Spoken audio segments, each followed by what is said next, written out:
pas en science. Et dans la vie de tous les jours, les expériences de vie aussi sont dangereuses.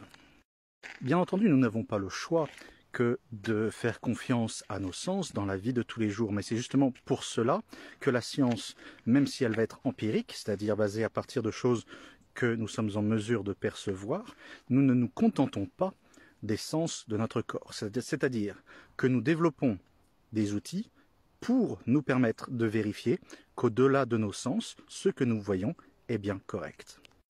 Nous avons constamment des illusions d'optique, mais aussi des illusions sensorielles, telles que sonores ou du toucher.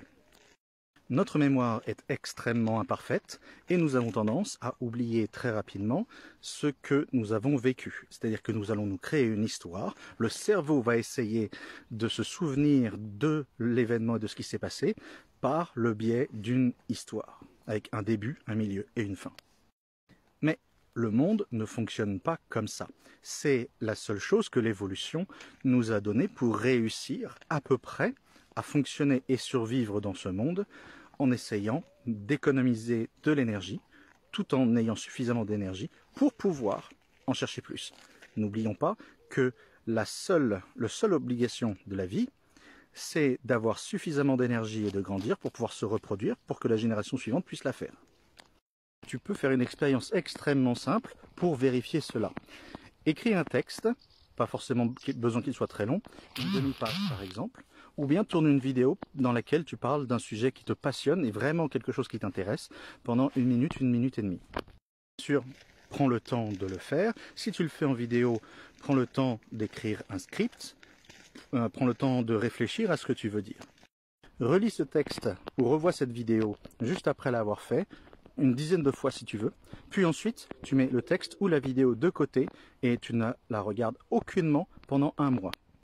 Dans un mois, avant de relire le texte ou de regarder la vidéo, mets sur le papier ce que tu penses que tu avais écrit ou dit dans la vidéo.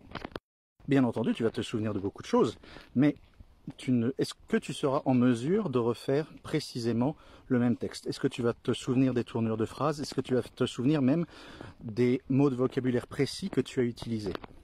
Une fois que tu as remis sur le papier ce que tu penses que tu avais dit, compare avec le texte d'il y a un mois ou la vidéo d'il y a un mois et regarde les incohérences.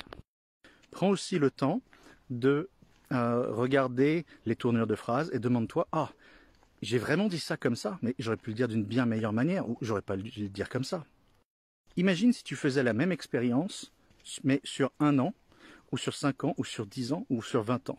Est-ce que tu penses qu'au bout de 20 ans, tu seras en mesure de réellement te souvenir de choses aussi simples, même que simplement le sujet?